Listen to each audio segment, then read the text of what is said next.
show you the character selects. I know. Hey, for everybody out there that wanted to get their hands on the game, trust me. I know.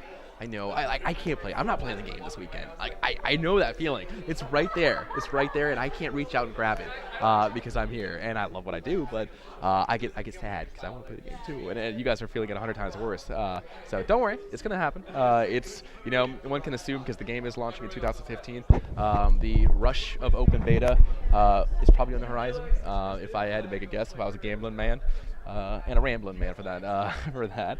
But we're talking about open beta, and hopefully it's coming soon. Oh yeah, hopefully. Yeah, I mean, my best guess, and this is complete speculation. Speculation hype. Speculation entirely.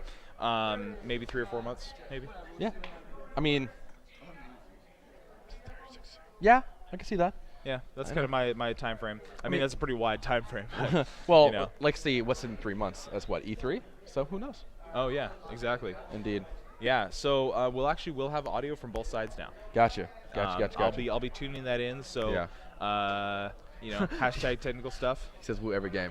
Right. Oh, Jacob. All right. Looks like we got Woo on Granny. We haven't seen a lot of Granny.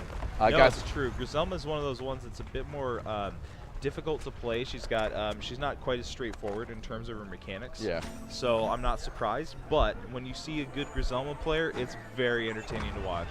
Yeah.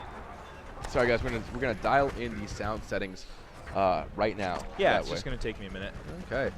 But you can keep talking over it. No big deal. Audio wizard. We're trying, guys. I want to see Aisling. I am a wizard. Luke Seacray. Hopefully we'll get some Aisling play. We did get to see a lot of Aisling play yesterday, but a lot of people want to see the new characters, and I completely agree with that. So jumping in onto the Naga side, Ice Malt. LT, thanks for the follow.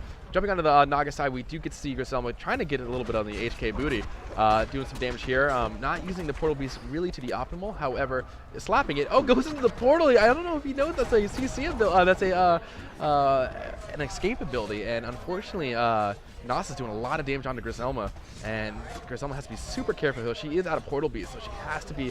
Looks like Griselma does go down to the Gnosis. Right. Indeed. Sarah Nokia, thank you so much for the follow. Woo has to be so careful here. In 2 seconds, he does have his. Oh, I don't think you should do that, my friend. Oh. You guys let me know if the audio is too high, okay? And Cyclops says, "This is my point.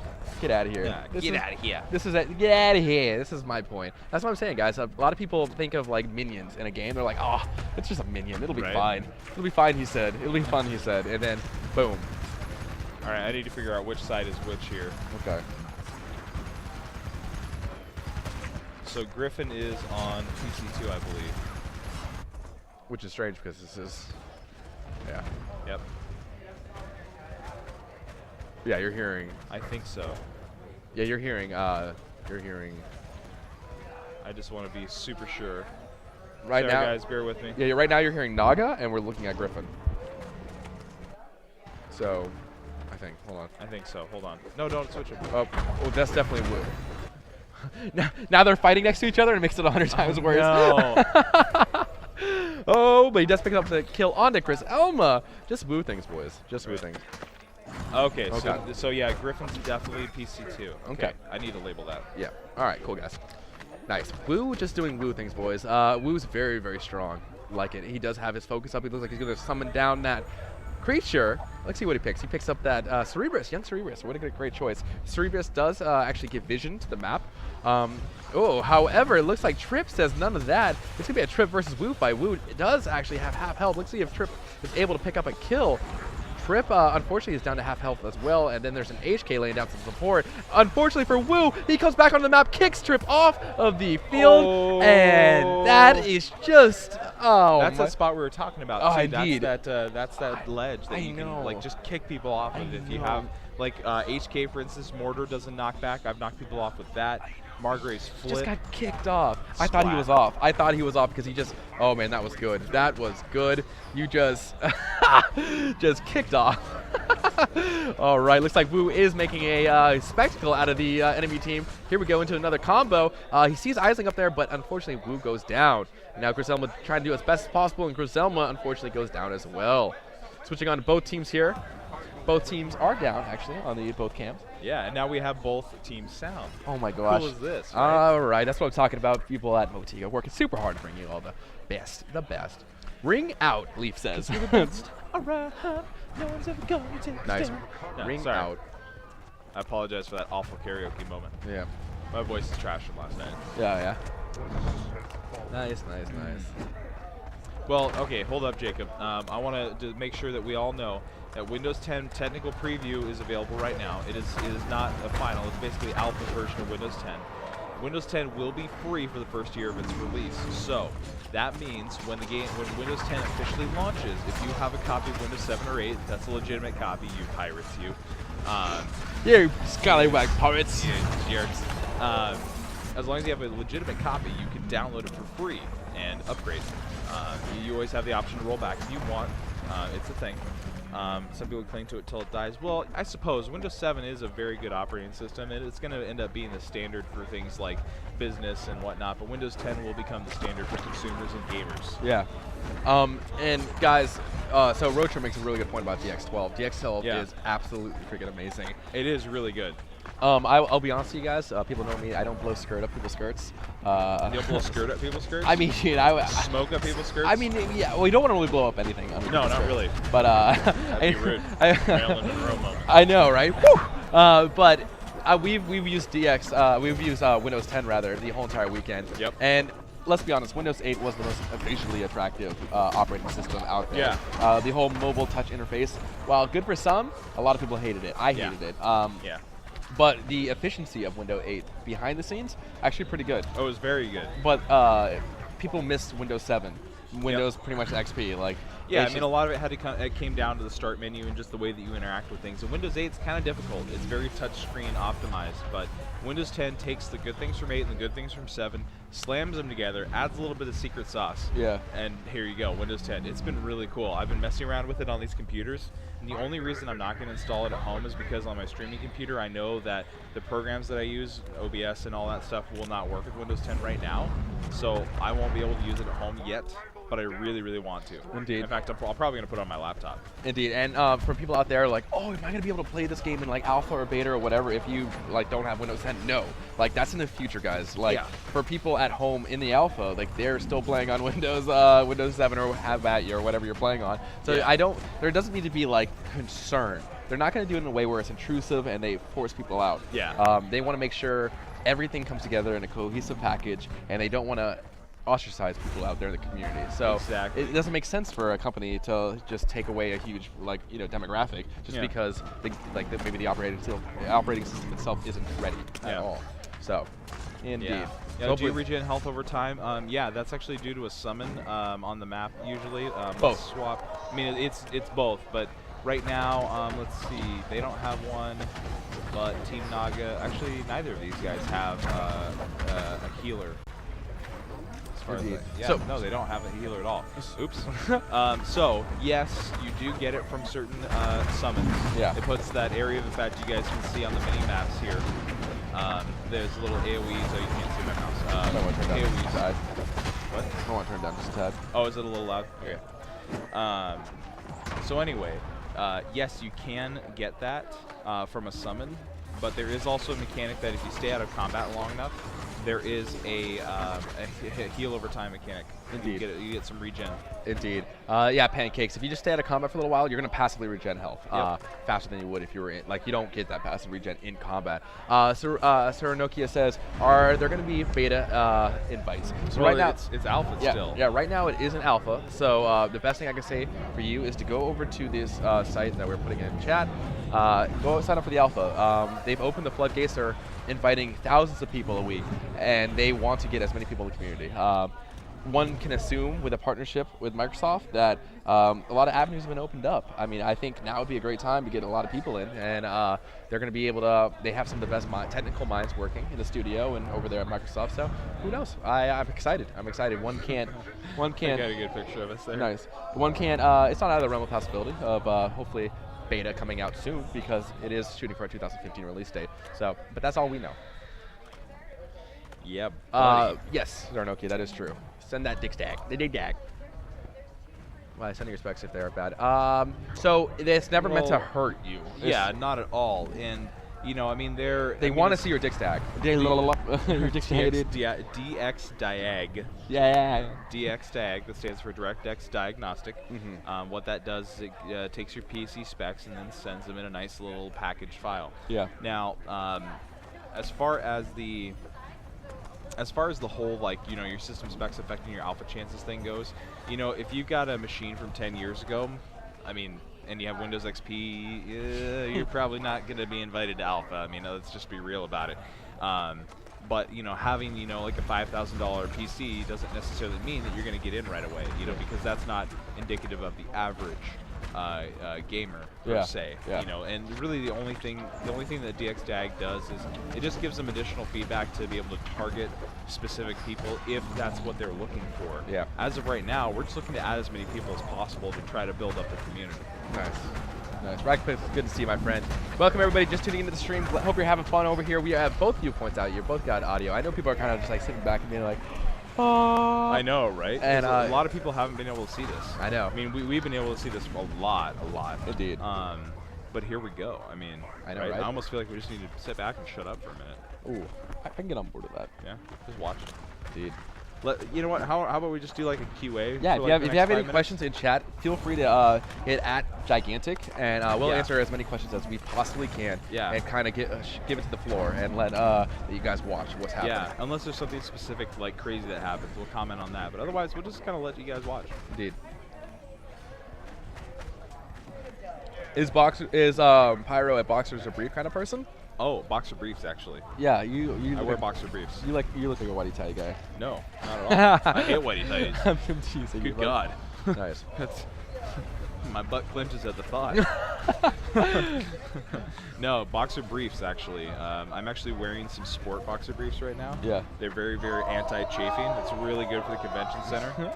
If you're a bigger guy and you've got thick legs, like that's a thing you got to worry about, chafing, right? Yeah. Like I'm serious. I know. You know, your thighs rubbing together. You know what I'm talking looks about. It looks like they want the our volume up a little bit. Is it our volume? Yeah. Thank you very much for the follow, bud. Is it? Jacob's saying the please voice falling. clarify. Is it us, or do you want to turn up the game? Yeah. What's the problem? Is the game too loud, or are we not loud enough? Yeah. Is the game at a good level, and are we just not loud enough to be heard over that? That's what I need to know. So, Ajo, so they do have alpha going on for EU. There is alpha EU signups, my friend. So get ready for that. Is there anything known for the game on the Xbox One as in beta? Crazy Bud, they do have plans for getting a preview for the Xbox. I know somebody went on record saying that they are definitely looking into alpha beta for Xbox, so that's going to be a thing. So yeah, turn our volume a little bit up. Yep, I'm working on right me out. More Pyro and Thor volume. Turn up for what? Turn up for what? Yeah. All right, that may be a touch too bad. We'll see. We'll see if that's good. But yes. I got this. It'll just take me a second. All right. Indeed. So Chocolate Rain has a good question as far as skins go. The only thing we can confirm as right now that there will be skins. The good thing about Gigantic being an indie company, they don't have some person in black suit saying you need to sell this amount of skins or you guys get cut. Like there is nobody like screaming at you to make scantily clad skins for Amani. Like that's just not what we need an Amani bikini skin. No. Yeah, that's just not something that Gigantic is forced to do, and that's actually really good, guys. Because in the industry, I know firsthand that companies have been told when people are in the pockets of other like publishers can go to them and be like, I want an Amani skin who is pretty much naked, and that's just not what Motiga stands for. Yeah, right. And that's good. That's huge. I mean, it is literally a thing that game developers have to deal with when you have a certain kind of publisher. Generally speaking, larger publishers that want to make sure that they make money on the game. You'll have these meetings that the game developer will go to, and you'll get in this meeting with a publisher, maybe say a marketing person. They'll say, so why that female character needs to show more skin? Yeah. And you're like, what? I know, right? You want us to hypersexualize our characters, like for real? And some developers are forced into that kind of thing, which sucks. But you've got Motiga, who's like, nah, man. You know what? Like, the only character that even has, like, I mean, just like Vidasi is like the closest thing to like showing skin or like having a I tight mean, Amani has outfit, those tentacles, right? though. Zenobia. I mean, that rustles some jimmies out there. Right? And even like Trip, right? Pretty much the premier female character. She was like one of the first ones talked about. Yeah. She's wearing like this baggy clothes. Like a lot of people identify Trip as a boy at first because they expect female characters to be over sexualized. Yeah. But not in gigantic. Yeah. As far as like just the whole. They're going to make the characters the way they want to. Indeed. And nobody gets to tell them otherwise because Motiga is an independent studio. Indeed. And as far as skins go, as far as hats, somebody was asking about Steam has like hats and you can put on a character. I think that would be a really cool idea. Definitely. I think customizing your character is something that maybe could be done. I think that would be interesting. I would like to see like maybe things like instead of just like a straight up skin that changes like how the character looks, maybe just a recolor. Okay. Things like say maybe change a pattern on Margrave's armor so that he's got like hot rod flames on it or something. Interesting. It won't change the character's profile, so that you can still recognize them. But maybe just change their colors a little bit. Yeah. Like say change Charnock's robe color. Okay. Instead of being like red and purple robes, it'll be like black and gold. Cool. Or blue and black. Yeah. And or is it white and gold? Oh God, stop it, stop it. But yeah, I mean, again, like this is alpha, and there's obviously they've had dialogue. They've had dialogue with the community. They've had dialogue with everybody else. As far as like skins go, what I'm super excited for, I'm excited for skins with purpose. And what I mean by that is skins with lore. Skins that we get to see the developers working on. Absolutely. I'm excited for the exchange between the community when the game goes to the beta and be like, hey, what do you guys want to see? What does Taito look like he could use? I mean, just that's the kind of dialogue that they want to facilitate for you guys, and I think that's really hyped. I mean, if I can see a developer working on a skin on stream and as a possibility, dude, that gets me excited for people out there. Yeah, I think it's Maspino slap you for recommending recolors. Well, no, but so Pyro isn't. I'm not talking about recoloring the entire character, and he's not talking about paying 99 cents for a recolor. No. And this is all very speculative, and it's something that we actually talking about. This is something that we actually talked about on the interview that I did yesterday. With John Hargrove, aka Mo Nanaman. He is the player progression designer. Now, he was talking about doing some really cool things like having a character medal system. And maybe it'll be called medals. We'll see. This is all iterative. It's still being worked on. But the idea is that like the longer you play a character, you'll get points and experience points, like out-of-game experience points. They'll call it something else probably. To kind of level up that character. It won't affect your in-game power, but it will give you things like titles in the game. So, like Margrave Master or something. And then like maybe you get to that like the final tier on that progression and you get a special skin that's like an elite version of that skin that you can't buy. It's only through player progression. Or maybe it'll be as you go, you'll get special recolors that are like I said, like change the color of Margrave's armor. He's still recognizable because he's still Margrave. Yeah. But maybe it'll be green flames instead of red flames on his demon arm. Gotcha. Stuff like that. Gotcha. Very simple changes that are fun for the players, but do not affect game balance. Yeah. Is the point. Yeah. And obviously it won't be a cash grab. Like, yeah. Zenobia now has little peak tips on her tentacles. Now pay $9.99 for that. You got to pay $3 for that. Indeed. Yeah. And again, that goes a lot back to the publishers saying we need to make upfront money right now. Let's throw a lot of crappy skins out there. And that they don't have to worry about that. Absolutely. So it will be like, I'm not saying that's what the final game is going to be like. Yeah. These are just what we talked about on yesterday's interview. And I'm going to go back and make a clip of that so you can just get the interview highlight.